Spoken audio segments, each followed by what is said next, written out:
November had come to the New Hampshire hills. The crops were in, and the barn and buttering bin were overflowing with the harvest that rewarded the summer's hard work. The kitchen was a jolly place just now, for in the great fireplace roared a cheerful fire.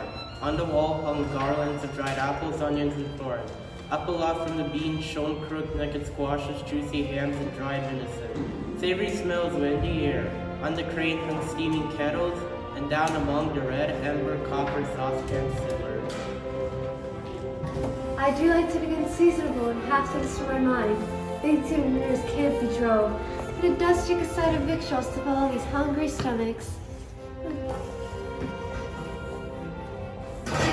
Come, girls, go on and get your chores done and go out to dinner just as soon as I've got my brunch together.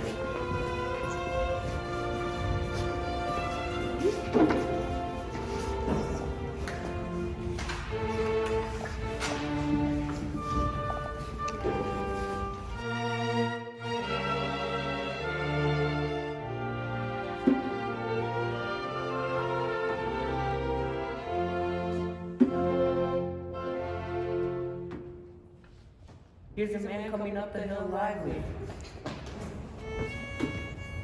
Old Mr. Chadwick stopped me as we passed, saying that her mother, Mrs. Bassett, was to come fast, and she'd be falling fast. What news? Is there anything else of concern? I know of no more. I must get to jogging, or else I won't be home till midnight. You must go right off, Alcott. Hitch up and I'll be ready in less than no time. By the time the old Yellowsley was at the door, the bread was in the oven, and Mrs. Bassett was waiting with the baby done up like a bale of blankets. Naya, you must look after the cattle like a man and keep out the fires, for there's a storm brewing. Neither the children nor dumb critters must suffer.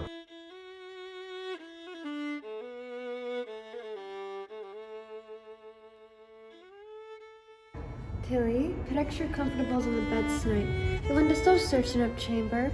Have the baked beans and Injun pudding for dinner. Whatever you do, don't let the boys get at the mince pies or you'll have them down sick. I shall come back the moment I can leave Mother. I'll come tomorrow anyway, so keep snug and be good. I depend on you, my daughter. Use your judgment and don't let nothing happen while Mother's away. Yes, some. Goodbye. The few flakes that caused the farmer to predict the bad weather soon increased into a regular snowstorm.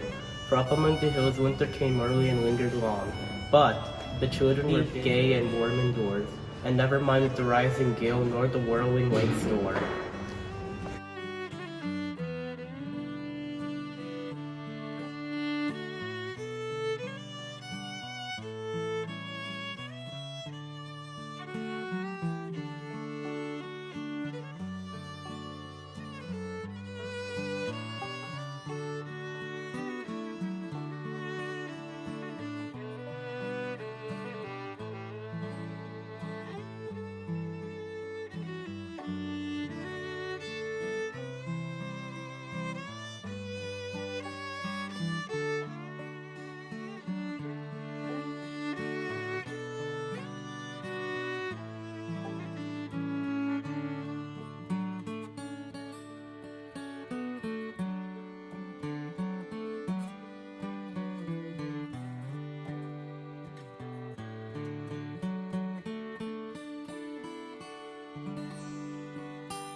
When they woke, it still snowed, but they broke their ice in their pitchers and walked down with sheath glowing like winter apples. After a brisk scrub and scramble into their clothes, F was off to the barn, and soon Tilly had a great kettle of mush ready, which, with warm milk from the cows, made a wholesome breakfast for the 7 children.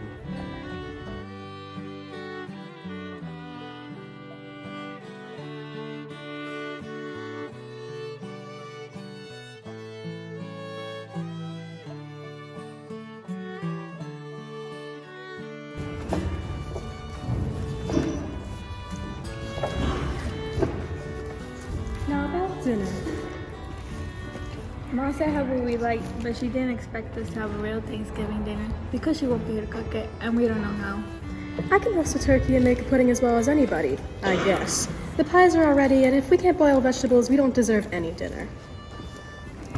F, I'd wish you put a fire in the best room. We shall want the setting room for the table. As you wish, Tilly, como hijo.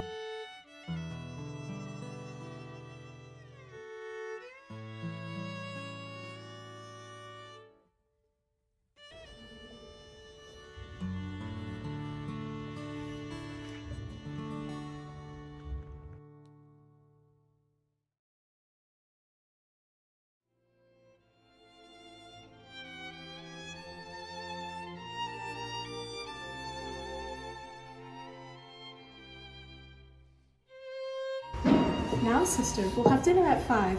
Bob will be here by that time. If he's coming tonight, he will be so surprised to find us already. For he wouldn't have had any nice vegetables if Grandma is truly so sick. I will give the children a piece at home. Donuts and cheese with apple pie and cider, please, There's beans for F. He likes cold pork, so we won't stop to heat it up for him. But there's lots to do. I don't mind telling you I'm dreadfully dirtless about the turkey. It's all ready but the stuffing, and roasting is as easy as can be. I could bake first rate, Mom always likes to have me. I'm so patient and steady, she says. I know, but it's the stuffing that troubles me. Well, I guess I'll get the pudding off my mind first, for it ought to be a bile all day. Put the big kettle on. Oh, see that spit is clean while I go get ready. Tilly felt pretty sure of coming out right here, for she had seen her mother do it so many times. It looked very easy. So, in went soup and fruit, all sorts of spices, to be sure she got the right ones, and brandy instead of wine. But she forgot both sugar and salt, and tied it into the cloth so tightly that it would come out as hard as a cannonball, if the bag did not burst and spoil it all. Happily unconscious of these mistakes, Tilly popped it into the pot, and proudly watched it bobbing until putting on the lid to leave it to its fate. I can't remember what flavor Mom puts in it. Seems to me it's sweet margarine. Or summer savory. I guess we'll put both in. Then we sure ought to be right. Best is up, Garrett. You go grab some while I mash the bread. Away trotted Prue, but in her haste she got catnip and wormwood, and Prue's nose was so full of the smell of the onions she had been peeling that everything smelled of them. She pounded up the herbs and scattered the mixture into the bowl. It doesn't smell just right. But I'm sure it will when it's cooked.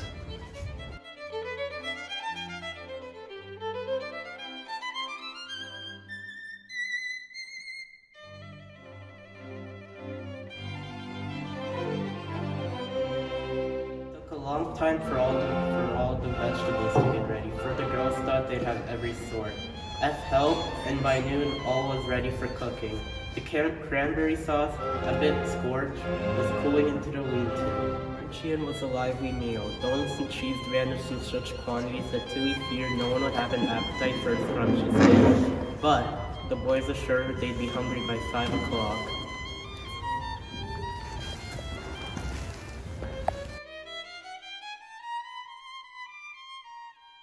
Something sure smells delightful. I can't wait to feast.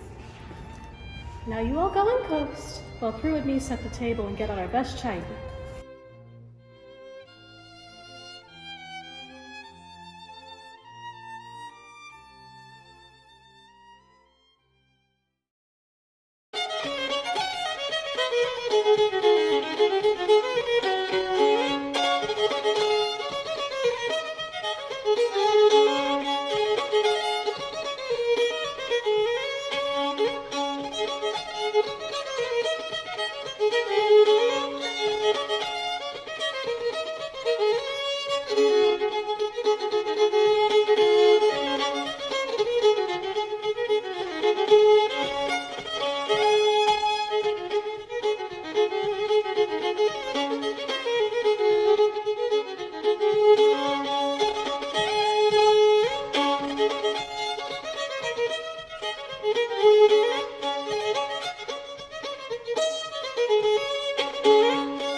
Don't it look beautiful? Sure does. Wish Ma could be here to see how well we do it. Quite pretty indeed. The short afternoon had passed by so quickly that twilight had come before they knew it. They were just struggling to get the pudding out of the cloth when Roxy said, Wait, there's pot and there's spokesman. Lots of them. I see Aunt Cynthia and Cousin Hetty, and there's Rose and Amos. I do declare Pa's burden and I'm all here to have some fun. Hooray for Pa, hooray for Thanksgiving.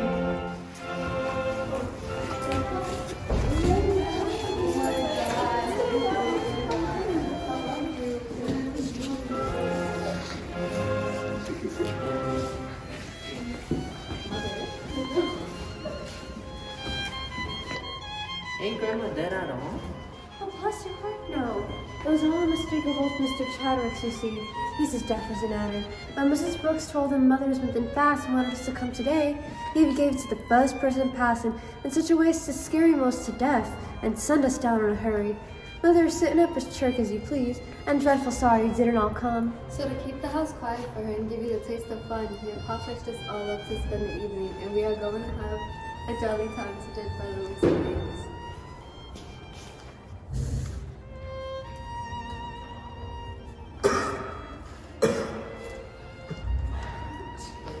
Tilly Bassett, whatever made you put wormwood and catnip into your stuffing? I did it. And it didn't do a mite of harm, for the turkey was all right. I ain't never seen onions cooked better. All the vegetables is well done, and the dinner a credit to you, my dears.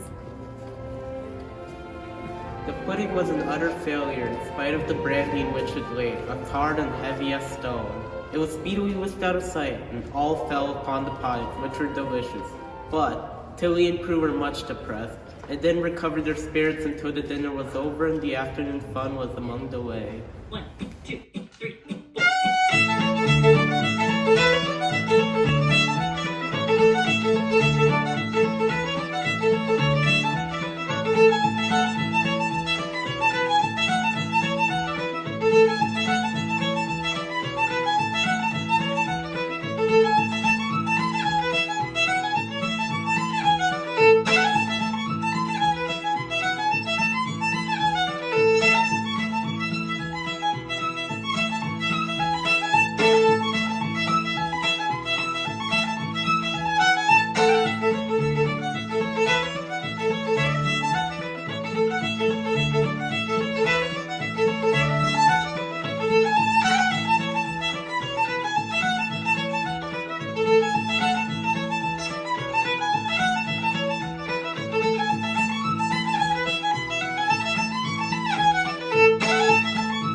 Children, we have special cause to be thankful that the sorrow we expected was turned into joy.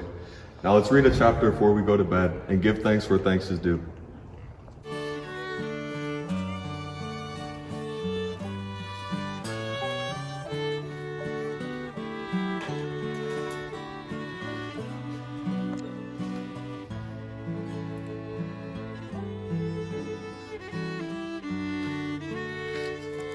And thankful they all were. The end.